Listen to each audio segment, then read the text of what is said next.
March 7, 1945. The Rhine crossing had begun, and American armor was pushing deep into the German heartland. In the industrial town of Cologne, 5 Sherman tanks of the 3rd Armored Division's 32nd Armor Regiment rolled through the rubble-strewn streets.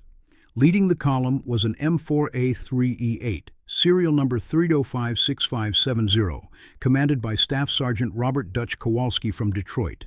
The M4A3E8 Sherman was the latest evolution of America's workhorse tank, representing 4 years of combat experience and battlefield modifications. Weighing 38 tons and powered by a 500-horsepower Ford GAA V8 gasoline engine, it could reach 30 miles per hour on roads and 15 miles per hour cross-country. The tank measured 24 feet 8 inches in length with the gun, stood 11 feet 3 inches high, and was 8 feet 9 inches wide. The Sherman's main armament was a high-velocity 76mm M1A1 gun with a muzzle velocity of 2,600 feet per second, capable of penetrating 4 inches of armor at 500 yards using standard M62 armor-piercing ammunition. The gun was gyroscopically stabilized, allowing accurate fire while moving at speeds up to 15 miles per hour across rough terrain.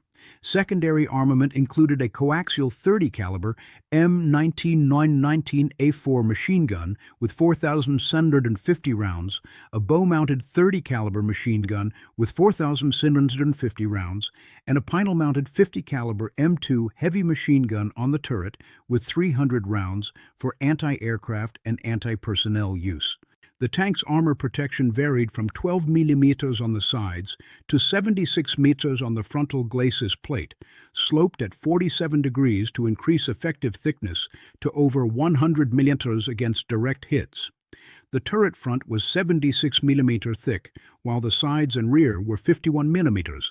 This later model featured wet stowage for the 71 rounds of 76mm ammunition, storing shells in water-filled jackets to prevent the catastrophic ammunition fires that had plagued earlier variants. With a crew of 5, commander, gunner, loader, driver, and bow gunner, the Sherman had gained a reputation for reliability and crew survivability that far exceeded its reputation among critics. The tank's wide hatches and good crew ergonomics meant that even when penetrated, crew members had a better chance of survival than in most contemporary tanks. Kowalski's crew had been together since Normandy, forged into a fighting unit through 9 months of continuous combat. Staff Sergeant Robert Kowalski, 26 years old, had worked the assembly lines at Ford's River Rouge plant before the war. His mechanical knowledge proved invaluable in keeping Lady Luck running through countless breakdowns and battle damage. He'd earned his stripes the hard way, starting as a private in the disastrous Kasserine Pass engagement in Tunisia, where he'd seen firsthand what German 88s could do to poorly handled American armor. Corporal James "Slim" Henderson from Arkansas had been a deer hunter in the Ozark Mountains, skills that translated perfectly to tank gunnery. At 6'4" and rail-thin, he barely fit in the gunner's position, but his steady hands and keen eye had destroyed over 40 German vehicles since D-Day. Henderson had earned the Bronze Star at Saint-Vith during the Battle of the Bulge, when his accurate fire had knocked out 3 German assault guns in under 2 minutes. Private First Class Tony Martinez from New Mexico had been the loader since basic training at Fort Knox. His quick hands could maintain a rate of fire of 6 rounds per minute, even under the most intense conditions. Martinez had been wounded twice, shrapnel at Falaise and burns during the Siegfried Line breakthrough, but refused evacuation both times. At 21, he was the crew's unofficial morale officer, always ready with a joke even in the darkest moments. Staff Sergeant Mike O'Brien from Boston had driven everything from trucks to half-tracks before being assigned to tanks. His intimate knowledge of the Sherman's transmission, steering, and track systems had saved the crew multiple times when lesser drivers would have been immobilized by mechanical failures. O'Brien could feel trouble through the steering levers before instruments registered problems, a sixth sense developed through thousands of miles of combat driving. And Private Eddie Volkov, the youngest at 19, operated the bow-mounted 30 caliber machine gun with deadly efficiency. The son of Russian immigrants, he spoke fluent German and often served as an interpreter when interrogating prisoners. Despite his youth, Volkov had already earned 2 Purple Hearts and had become expert at spotting Panzerfaust teams before they could get close enough to fire. Their Sherman, nicknamed Lady Luck, bore the scars of 8 months of continuous combat across Western Europe. The tank's serial number, 356570, was barely visible under layers of welded armor plates salvaged from destroyed German vehicles, an unofficial modification ordered by General Patton himself after the devastating tank losses during the Battle of the Bulge. Additional sandbags were strapped to the turret sides, though post-war testing would prove their effectiveness was largely psychological rather than practical. The tank's olive drab paint was scored and pitted from small arms fire, shell fragments, and the countless minor impacts of combat. White Allied recognition stars were barely visible on the hull and turret, painted over multiple times as camouflage schemes changed with the seasons and battlefields.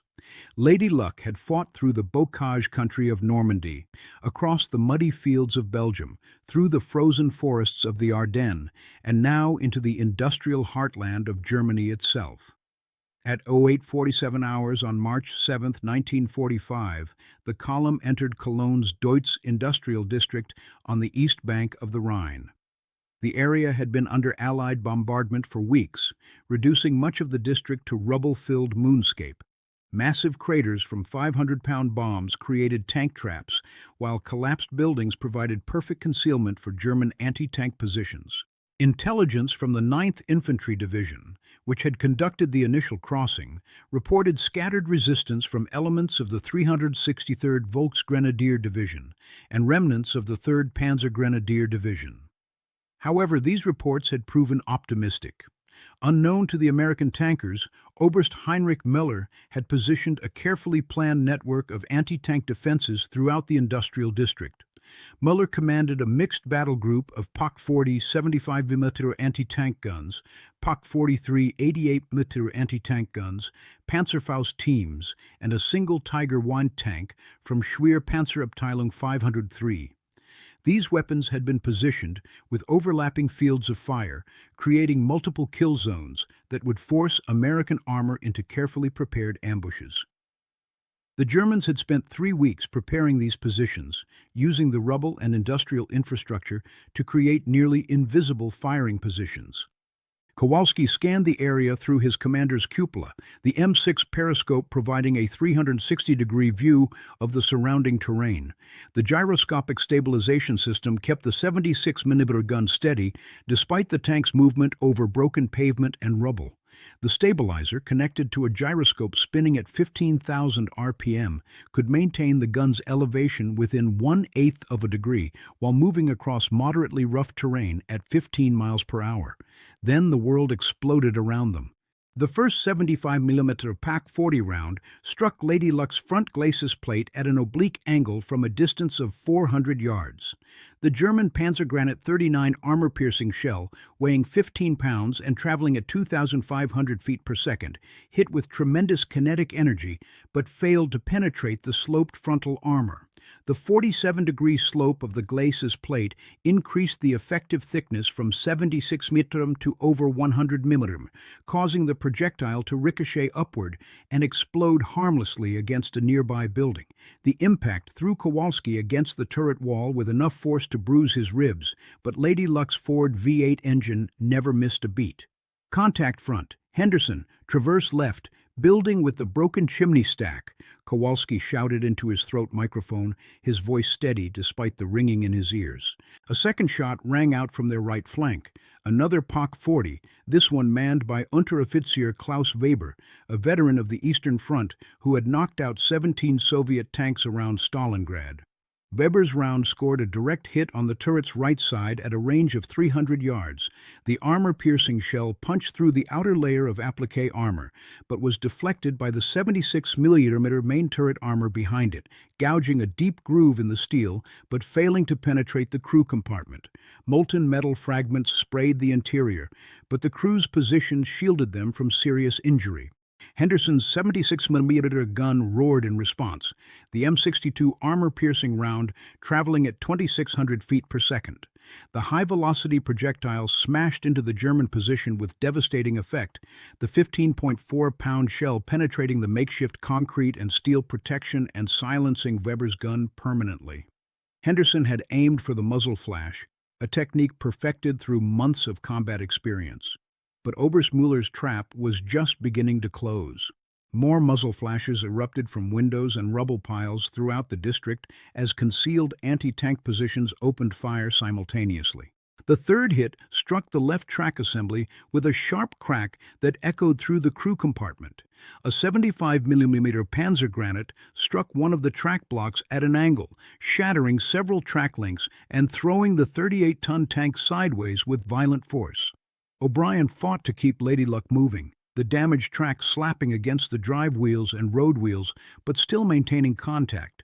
The tank's torsion bar suspension absorbed most of the shock, preventing more serious damage to the drive system. "We're taking fire from multiple positions," Volkov called from his bow position. His .30 caliber chattered as he raked suspected German positions.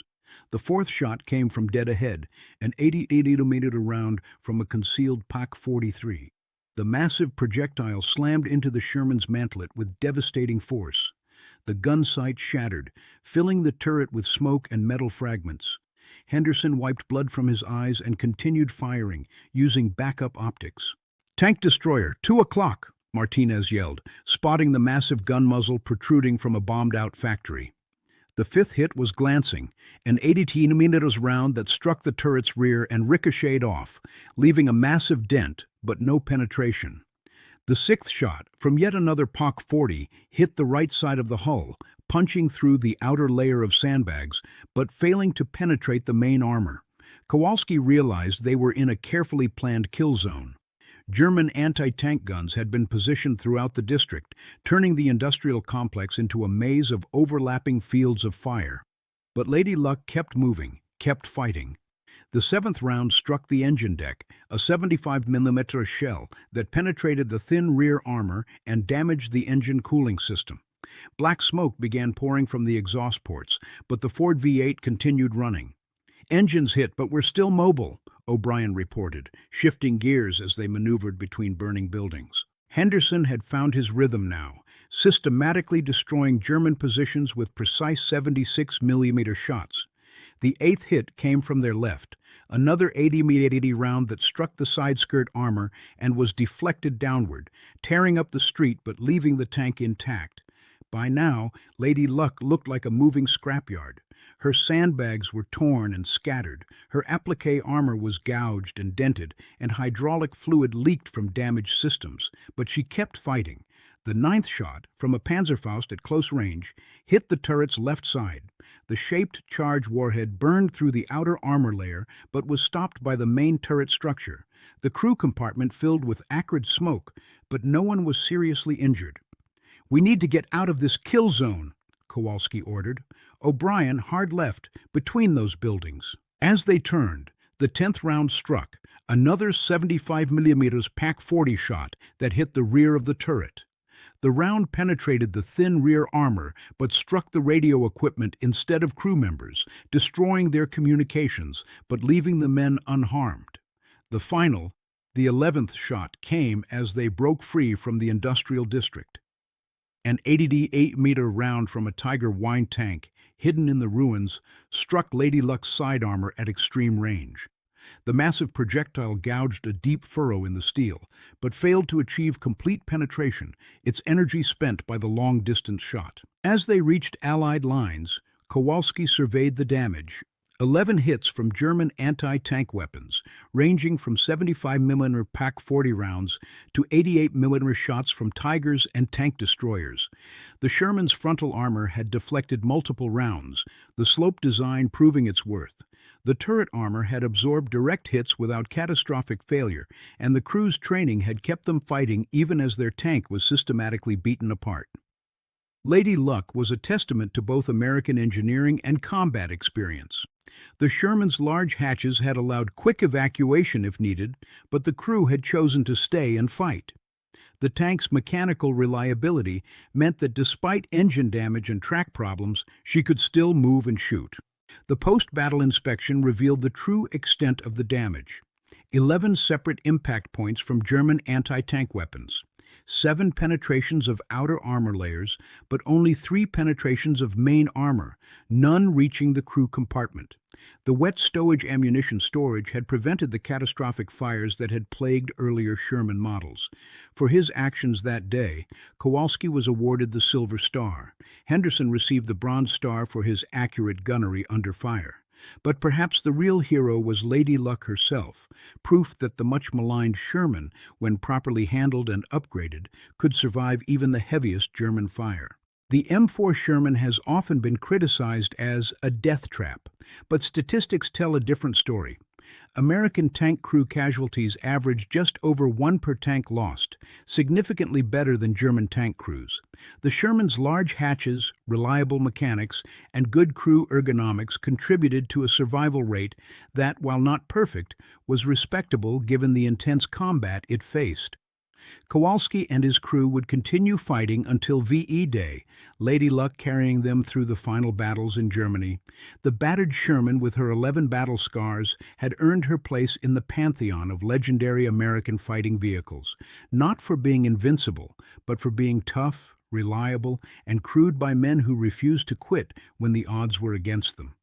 The Rhine crossing would succeed, and tanks like Lady Luck would help bring the war in Europe to its end. Sometimes survival isn't about being the best, it's about being good enough, often enough, to get the job done.